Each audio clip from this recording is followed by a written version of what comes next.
जय मसीह की। प्रभु यीशु मसीह के महान और मधुर नाम से मैं फिर से एक बार आप सबके पास आई हूँ। आशा कर रही हूँ आप सब अच्छे होंगे। आइए वीडियो को शुरू करने से पहले हमारे पिता परमेश्वर से हम छोटी सी प्रार्थना करें। हमारे महान अनुग्रहकारी स्वर्गीय जीवित प्रभु, जीवित परमेश्वर, हम आपके चरणों के तले इस समय आते हैं। प्रभु जी, आपने हमें जो छोटी समय दिए हैं प्रभु, धन्यवाद देते हैं। अब हमसे बातें करिए प्रभु, मुझ दुर्बल को अपने क्रूस के आड़ में छिपाइए। हमारे सब भाई बहनों को आशीष दीजिए और आप आपके वचन को उन्हें समझा दीजिए। छोटी सी प्रार्थना प्रभु यीशु मसीह के महान और मधुर नाम से रखते हैं, सुनिए, ग्रहण करिए। आमीन। प्यारे भाइयों और बहनों, आइए हम परमेश्वर के वचन में से पढ़ें। यह मरकुस रचित सुसमाचार उसका 2 अध्याय, और मैंने आपके लिए उसका 5 वचन से मैं पढ़ रही हूँ। आप दयापूर्वक सुनिए।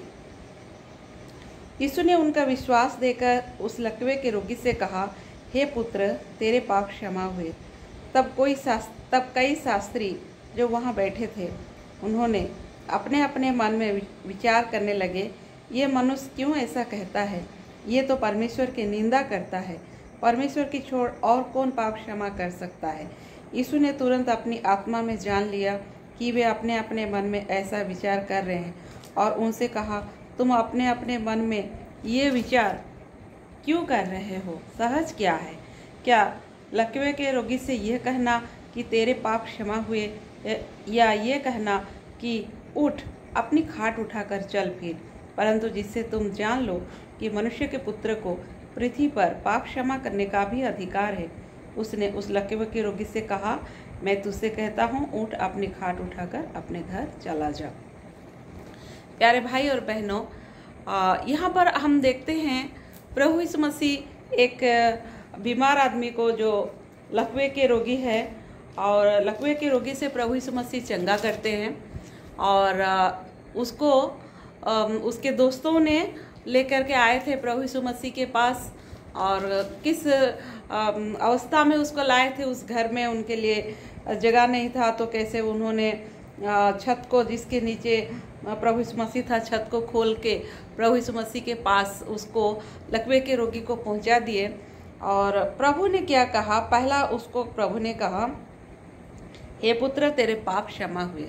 प्यारे भाइयों और बहनों, आप ये बात को जानिए कि पाप क्षमा करने का अधिकार हमारा प्रभु यीशु मसीह के पास है। जब प्रभु यीशु मसीह पापों का क्षमा करता है, उस लकवे के रोगी का पाप को क्षमा प्रभु यीशु मसीह करते हैं, तो कई शास्त्री अपने मन में रिसिया कर कहते हैं, ये मनुष्य कैसे ऐसे बात कहता है? कैसे ये पाप का क्षमा कर सकता है? प्रभु यीशु मसीह ने कहा कि क्या चीज़ सहज है? पाप क्षमा करना सहज है, या लकवे के रोगी को चंगा करना सहज है? लेकिन तुम जानो कि मनुष्य के पुत्र को पाप का क्षमा करने का अधिकार है। प्यारे भाई और बहनों, आप ये जानिए, बीमार को चंगा करना हमारे प्रभु यीशु मसीह के लिए बहुत ही इजी बात है। बीमार चंगा करना प्रभु के लिए कोई कष्ट बात नहीं है। प्रभु इजीली कोई बीमार को चंगा कर सकते हैं। प्रभु इधर स्वयं हमारा परमेश्वर कहते हैं, सहज क्या है? बीमारी का चंगा होना वो सहज है, या पापों का क्षमा होना ये सहज बात है? प्यारे भाई और बहनों, बीमार आदमी को प्रभु यीशु मसीह बहुत इजीली चंगा कर देते हैं। ये प्रभु के लिए कोई बड़ा बात नहीं है। आज के दिन अगर आप बीमारी से चंगे हो जाते हैं और प्रभु यीशु मसीह पर विश्वास करते हैं, उतना काफ़ी नहीं है। आपको उद्धार पाने का आवश्यकता है, आपकी पापों की क्षमा होना आवश्यकता है। प्यारे भाई और बहनों, ये बात आप जानिए कि प्रभु यीशु मसीह के निकट आके आपको अपने पापों की क्षमा मांगना है। प्रभु यीशु मसीह मनुष्य को एक फ्री विल दिए थे। आदम को जब परमेश्वर ने सृष्टि किया, उसका एक फ्री विल है, एक स्व इच्छा है। परमेश्वर बहुत जेंटलमैन है। हमारा परमेश्वर बहुत जेंटल है, किसी को फोर्स नहीं करता है। उद्धार पाने के लिए किसी को फोर्स नहीं करता है। चाहे पापों की क्षमा मांगने के लिए भी परमेश्वर किसी को फोर्स नहीं करता। अगर परमेश्वर फोर्स करता तो सारा दुनिया आज प्रभु के पीछे हो जाते। परमेश्वर मनुष्य को रोबोट करके नहीं बनाया। रोबोट होता तो रोबोट हमारे इंस्ट्रक्शन से चलता है, लेकिन परमेश्वर ने मनुष्य को एक विल दिया है, अपना स्वयं की इच्छा, और एक विवेक भी दिया है। क्या अच्छा चीज़ है, क्या बुरा चीज़ है, इसको मनुष्य खुद डिटेक्ट करना चाहिए। प्यारे भाई और बहनों, एक पापी को बदलना, पापी को पाप से क्षमा पाना और पापी को प्रभु यीशु मसीह के पास आना, this is a very hard task. ये मनुष्य इतना इजीली करता नहीं है। लेकिन बीमारी से तो चंगा हो जाता है, लेकिन अपने पापों को क्षमा मांगना और अपने पापों को कबूल करना, अपने पापों के लिए अनुताप करना और प्रभु यीशु मसीह के निकट आकर के पापों को क्षमा मांगना, ये सहज बात नहीं है। कोई छोड़ना भी नहीं चाहता अपने पापों को, लेकिन जो अपने अपराधों को मानता है, हमारे प्रभु के निकट आता है, हमारा प्रभु उनको चेंज कर देता है। प्यारे भाई और बहनों, ये आप जानिए कि आप शारीरिक बीमारी से आप चंगाई पा गए, ये आपके लिए काफ़ी नहीं है। आपको यीशु मसीह को ग्रहण करना है, प्रभु यीशु मसीह को अपना हृदय में स्थान देना है। आपके पापों से आपको छुटकारा मिलना चाहिए। प्यारे भाई और बहनों, आप कितना भी अच्छे आदमी हो सकते हैं। यहाँ देखिए, मैं आपके लिए पढ़ रही हूँ यूहन्ना रचित सुसमाचार उसका 15 अध्याय और उसका 16 वचन। यूहन्ना 15 और उसका 16 वचन में हमारा प्रभु यीशु मसीह ये कहते हैं, तुमने मुझे नहीं चुना परंतु मैंने तुम्हें चुना है और तुम्हें नियुक्त किया कि तुम जाकर फल लाओ और तुम्हारा फल बना रहे। प्यारे भाई और बहनों, प्रभु यीशु मसीह हमको चुनता है, हम उसे नहीं चुने। पहला प्रेम उसका है। जब हम बाजार जाते हैं, जब मनुष्य का चुनाव कैसा होता है, मनुष्य अच्छा चीज़ को चुनता है, लेकिन परमेश्वर का चुनाव कैसा है? परमेश्वर रद्दी चीज़ों को चुनता है, पापी मनुष्य को चुनता है। और परमेश्वर का ये बहुत बड़ा चीज़ है प्यारे भाई और बहनों, ये आप जानिए, एक पापी को परमेश्वर बदल देता है, उसके खराब जीवन को बदल देता है, उसको अच्छा मनुष्य बना देता है। परमेश्वर कोई धर्म परिवर्तन नहीं करता, बल्कि जीवन परिवर्तन होता है। एक गंदा इंसान, एक पापी मनुष्य मन फिरा के परमेश्वर के राज्य में सही रास्ता में चलता है, तो इससे बड़ा आश्चर्य कर्म और क्या हो सकता है? परमेश्वर प्रभु यीशु मसीह, हमारा प्रभु यीशु मसीह जब स्वर्ग को गए, तो आप जानते हैं अपने साथ में किसको लेके गए थे? एक डाकू को लेके गए थे। डाकू ने मन फिराया था। जब प्रभु यीशु मसीह मर के, प्रभु यीशु मसीह जब क्रूस में अपना प्राण देते हैं, स्वर्ग जाते हैं, स्वर्गदूत पूछते हैं, प्रभु क्या आप अकेले आए हैं? तो प्रभु यीशु मसीह कहते हैं, नहीं नहीं, मेरे साथ और एक जन आ रहा है। स्वर्गदूत बोल रहे, क्या प्रभु आप एक डाकू को लेके आ रहे हैं? हाँ प्यारे भाई और बहनों, ऐसे ही डाकू, ऐसे ही गंदे काम करने वाले, ऐसे ही पापी लोग प्रभु यीशु मसीह को आज ग्रहण करते हैं भाई और बहनों।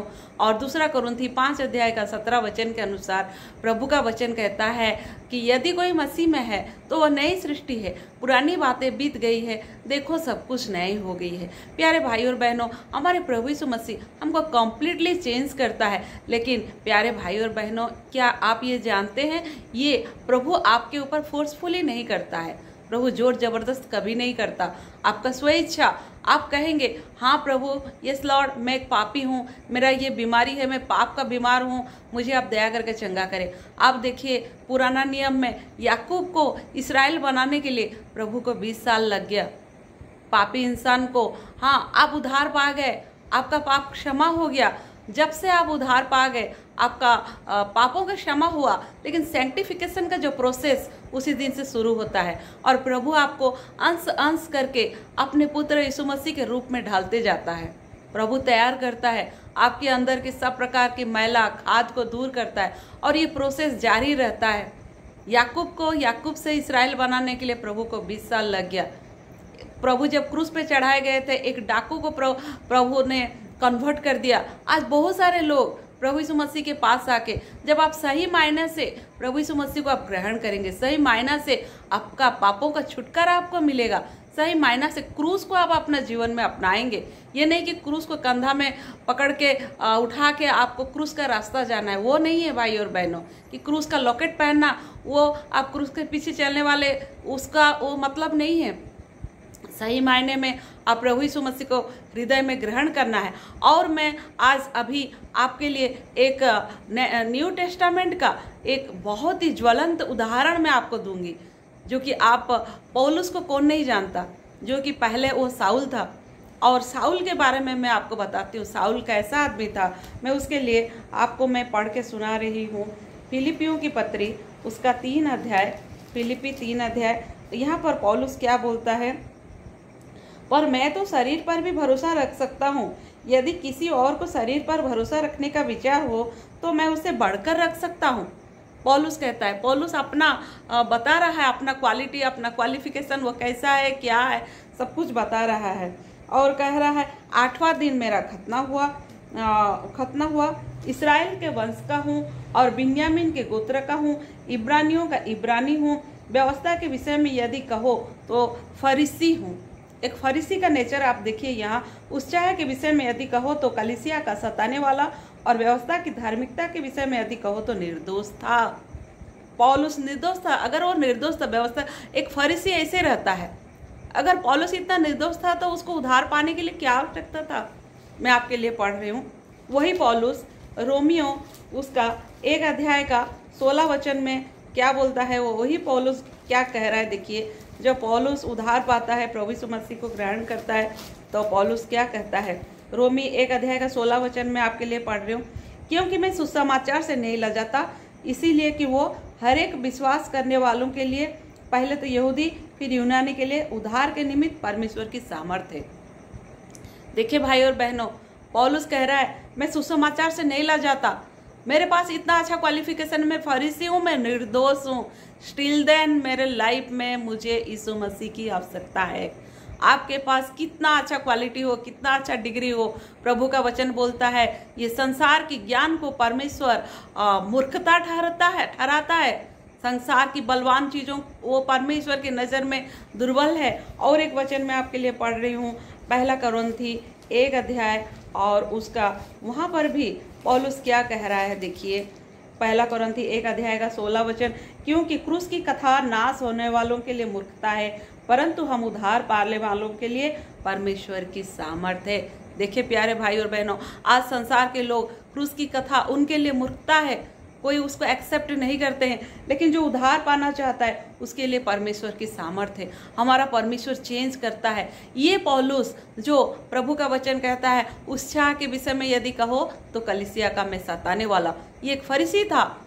ये जो लोग प्रभु यीशु मसीह के जो चेले लोग थे, जो प्रारंभिक कलीसिया के लोगों को बहुत सताया था, पौलुस कहता है मैं पापियों में सबसे बड़ा पापी हूँ, मैं संत कहलाने का भी मैं योग्य नहीं हूँ, क्योंकि मैं जीवित परमेश्वर की कलीसिया को मैंने सताया था। ऐसे आदमी को परमेश्वर ने चेंज कर दिया। ये कोई मिराकल से काम नहीं है।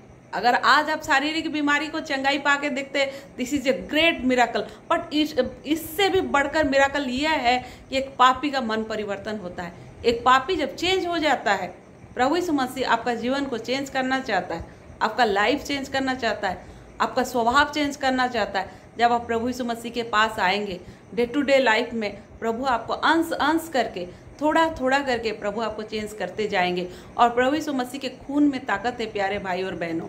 1 यूहन्ना 1 अध्याय का 7 वचन कहता है, उसके पुत्र यीशु का लहू हमें सब पापों से शुद्ध करता है। ये संसार के अभिलाषा, ये संसार की पाप हमें आकर्षित कर नहीं सकता है प्यारे भाई और बहनों, क्योंकि प्रभु यीशु मसीह ने हमें स्वर्ग का स्वाद चखा दिया। यहाँ पौलुस कहता है क्योंकि क्रूस की कथा नाश होने वालों के लिए मूर्खता है। पौलुस को प्रभु यीशु मसीह ने चेंज कर दिया। सो प्यारे भाई और बहनों, आज के दिन आप शारीरिक चंगाई को लेकर के फुला मत समझाए।